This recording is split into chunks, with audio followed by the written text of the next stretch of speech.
তাদের ক্যান্ডিডেট ঘোষণা দেওয়ার পরে বারবার বসতেছে যে মারামারি করো না আল্লাহর রাস্তায়, নির্বাচনের বৈতরণী পার হয়ে এরপরে যা করার করো, তখন তো নিজেদের মতো করে সব এদিক ওদিক করে নিতে পারবো, কিন্তু এর আগে কিছু করো না। কিন্তু এরা শুনবে না, কারণ এটা ক্ষমতা লোভী একটা জাতি। ক্ষমতাই যদি না পায় তো দল কি করবে? তারা দেশের জন্য কিছু করে না। এই যে 166 জনকে তারা হত্যা করলো, তার ভিতরে পাথর মেরে প্রকাশ্য দিবালোকে আইয়ামে জাহেলিয়াতের মতো মানুষকে হত্যা করলো। 67 জনকে ধর্ষণ করেছে, যেটা পত্রিকায় আসছে, আর পত্রিকায় আসে না, এরকম অসংখ্য ঘটনা আছে, এগুলোর হিসাব আমার কাছে নাই।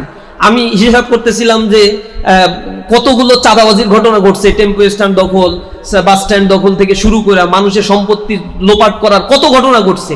আমি পত্রিকা সার্চ করে 1300-1400 কাটিং পর্যন্ত পাইছি।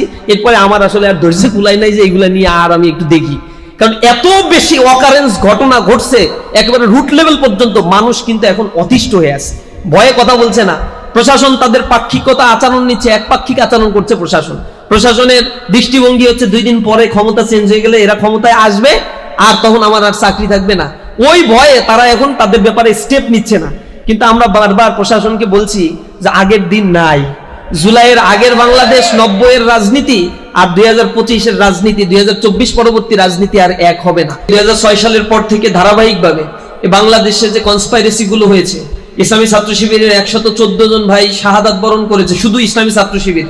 এবং একটা ছাত্র সংগঠন হিসেবে সেখানে আপনারা গুম কমিশনের রিপোর্ট দেখেছেন, সেকেন্ড লার্জেস্ট গুমের শিকার হয়েছে ইসলামী ছাত্র শিবির। বাংলাদেশে অসংখ্য ছাত্র সংগঠন আছে, অসংখ্য ছাত্র সংগঠন আছে, একটা ছাত্র সংগঠনের নামও সেখানে আসে নাই। শুধুমাত্র একটা রাজনৈতিক দল, তার হচ্ছে তাঁতি দল, যুব দল, শ্রমিক দল, ছাত্র দল, বিএমপি, এরপর আরো যত দল আছে এগুলো সব যোগ বিয়োগ কইরা এরপর হচ্ছে 35%। আর শুধুমাত্র একক ছাত্র সংগঠন হিসেবে ইসলামী ছাত্র শিবিরের ভাইয়েরা 31% গুমের শিকার হয়েছে। এটা অকল্পনীয় একটা বিষয় ছিল যে জুলুম নির্যাতন আমাদের উপরে করা হয়েছিল। এই জুলুম নির্যাতনের পরিক্রমায় জুলাইয়ের যে গণবিপ্লব সংগঠিত হয়েছে, ছাত্র জনতা রাস্তায় নেমে এসেছে, বুকের তাজা রক্ত বিলীন করে দিয়েছে, মানুষকে মুক্ত করার প্রয়াস তাদের অন্তরে আমরা দেখেছিলাম। রাস্তায় আমরা ছিলাম, শহীদের পাশে দাঁড়িয়ে তাদের জানাজায় অংশগ্রহণ করেছি, তাদের রক্ত মুছে দিয়েছি, তাদেরকে আমরা হাসপাতালে নিয়ে গিয়েছি।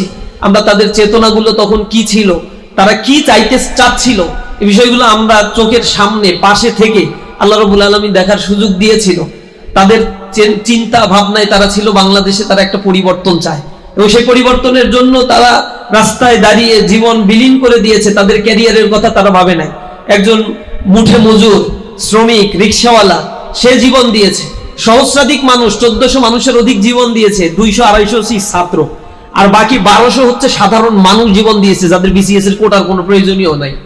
এরপরেও এই মানুষগুলো চেয়েছিল একটা বড় পরিবর্তন, যাদের রক্তের বিনিময়ে দীর্ঘ জুলুম নির্যাতনের পথ পরিক্রমায় আমরা এই সুযোগটা পেয়েছি সুন্দরভাবে প্রোগ্রাম করার। আল্লাহ রাব্বুল আলামিনের কাছে তাদের জন্য দোয়া করি, আল্লাহ রাব্বুল আলামিন যেন তাদেরকে জান্নাতের মেহমান হিসেবে কবুল করেন, আল্লাহ যেন তাদের ভুল ত্রুটিগুলো মাফ করে দেন।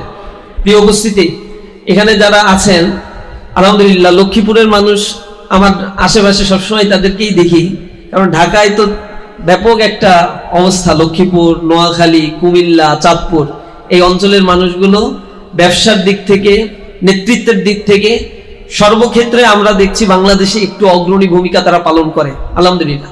ইসলামী ছাত্র শিবিরেরও কার্যক্রম সাংগঠনিক স্ট্রেংথের দিক থেকে এই অঞ্চলে আলহামদুলিল্লাহ ভালো। তো গণভিত্তির জায়গাটা এখনো পর্যন্ত প্রুভেন না যে কতটুকু গণভিত্তি এখানে তৈরি হয়েছে, কিন্তু এইটার সুযোগ এখন আমাদের কাছে আসছে। 15 বছর তো কোনো নির্বাচন হয় নাই, আমরা এই বছর সেই সুযোগটা আমরা যেন ভালোভাবেই কাজে লাগাতে পারি, পারবো তো ইনশাআল্লাহ। এখানে যারা আছেন ইসলামী ছাত্র শিবিরের রানিং জনশক্তি কারা কারা আছেন একটু দেখি। আচ্ছা, কম আসছে। ঢাকায় কি এরা কম, নাকি দাওয়াত পায়নি, না ফোরামের সাথে কানেক্টেড না? অল্প আছে। ইসলামী ছাত্র শিবির করছেন ছাত্র বয়সে, কারা কারা আছেন একটু দেখি। আলহামদুলিল্লাহ, এর মানে 50%, 80%-এর কাছাকাছি হবে ইসলামী ছাত্র শিবির করছে। তার মানে ইসলামী ছাত্র শিবির জামাত ইসলামকে কিন্তু অনেক কিছু দিয়েছে। জামাত ইসলাম ইসলামী ছাত্র শিবিরকে এখনো অনেক দেওয়ার সুযোগ আছে। সেটা আমরা অনেক কিছু চাই না, কাজের জন্য অর্থ চাই।